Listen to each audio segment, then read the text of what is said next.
Nigerian police arrest 6 foreigners caught with explosives. The Cross River State Police Command has apprehended 6 suspected Ambazonian rebels. The command disclosed on Saturday that it arrested the suspects after they invaded a Kampa local government area of the state. Niger News reports that Ambazonia is a political entity proclaimed by Anglophone separatists seeking independence from Cameroon. Since 2017, Ambazonian rebels have engaged in armed conflict with the Cameroonian military in what is known as the Anglophone crisis. Speaking on the arrest, the command spokesperson, Ava Igri, said the suspects, whose age ranges between 18 and 36, were paraded with various weapons, improvised explosives devices, booths, charms, and flags. He revealed that the separatists were arrested following intelligence information, describing the feat as a breakthrough for the law enforcement agency.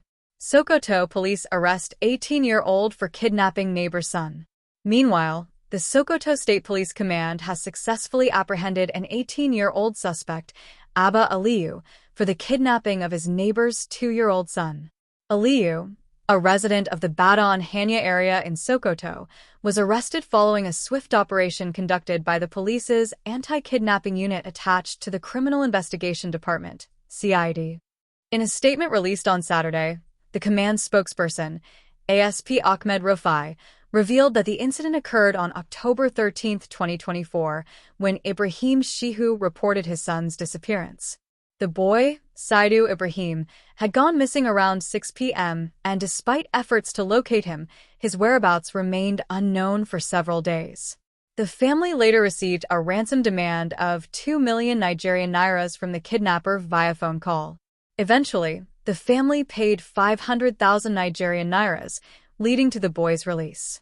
Based on intelligence-led operations, detectives were able to trace the suspect's location to Badon Hanya, near the Zamzam filling station, where Aliyu was arrested. During interrogation, the suspect confessed to the crime, admitting that he kidnapped the child to extort money from the family. The police also recovered the Techno Android mobile phone used to communicate the ransom demands.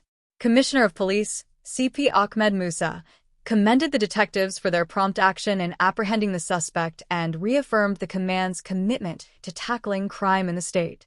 He also shared vital safety tips for parents to protect their children from criminal elements. Teach them to identify trusted adults and report suspicious activities. Avoid walking alone, as well as encourage the children to use the buddy system. Others include staying in well-lit areas, avoiding isolated or dark areas, never accepting gifts or rides from strangers, warning them about potential lures, reporting suspicious activities or individuals, and encouraging open communication with them, CP Musa advised.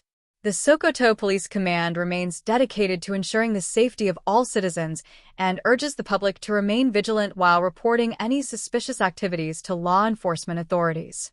2 city power technicians killed after being trapped underground in Joburg. 2 city power contracted technicians have died after they were trapped in an underground tunnel in Johannesburg on Saturday. According to the utilities spokesperson Isaac Mangina, 5 people were trapped in the city's subterranean passages, where electric cables run. This passage runs along Commissioner and Von Brandes Street in the Joburg Central Business District, CBD. Mangina explained that the contractors were responding to a recent case of cable theft. They began replacing and repairing the cable that had been cut and stolen on Friday and retuned on Saturday to continue their work. The first fatality was recorded earlier in the day, Saturday, when 3 other technicians were rescued and rushed to the hospital. The last individual who was left trapped inside the tunnel had sadly lost his life by the time he was extracted, Mangina noted. Cause of the incident. City Power does not know what caused the incident or accident, but is investigating. At this stage, the cause of the incident remains unclear, but City Power, along with all relevant authorities, are on site conducting thorough investigations into the circumstances that led to this fatal incident, he added. As soon as further details become available, we will inform the public. We extend our heartfelt condolences to the families and friends of the deceased. We also wish a speedy recovery for the contractors who are receiving medical attention, Mangina said. He also thanked the emergency services that responded to the incident so expeditiously.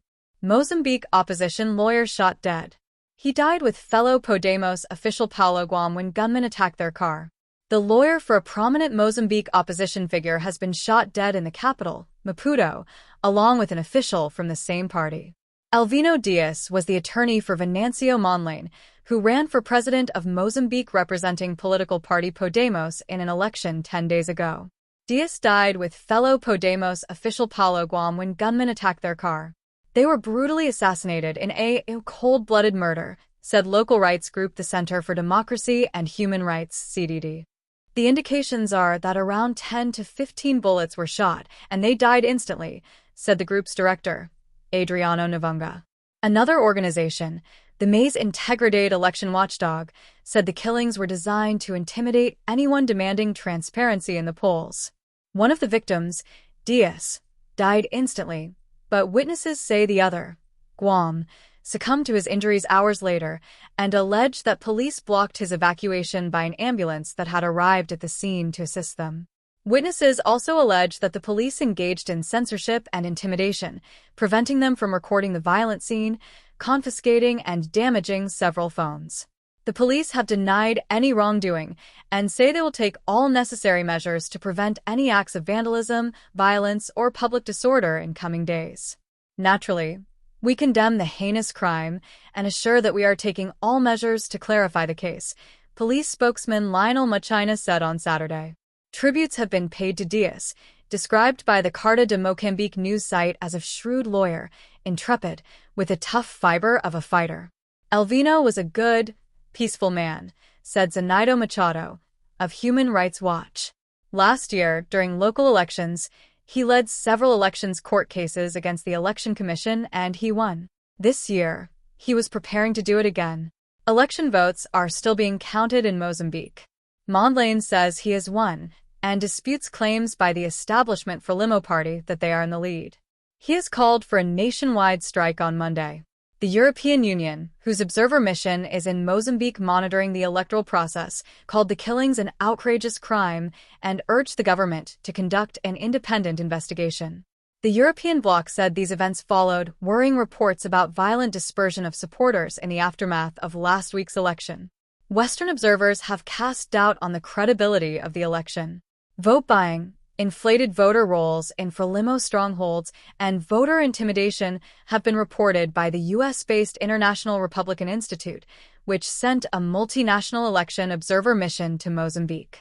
Mozambique has only ever been governed by one party, Frelimo, which has ruled the southern African nation for half a century since independence from Portugal. The country is guaranteed a new president because President Filipe Nyusi is stepping down after serving the two-term limit. His successor, the leader of Frelimo, is 47-year-old Daniel Chapo. His rivals in this election are Mondlane of Podemos, Osifo Mamade, the former rebel commander-turned-leader of the main opposition party Renamo, and Lutero Semengo from the Mozambique Democratic Movement. A civil war between the Frelimo government, with support from Cuba and the USSR, and the anti-communist Mozambican National Resistance, Renamo, rebels took place from 1977 to 1992. The conflict resulted in more than 1 million people dying in the fighting and in subsequent famines. Renamo remains Mozambique's largest opposition party and was the springboard for Mondlane's political career before he defected to the newly formed Podemos earlier this year. Mozambique is rich in natural resources including rubies and gas, but is also struggling with an Islamist insurgency in the northern province of Cabo Delgado, where soldiers from dozens of countries have been deployed to help.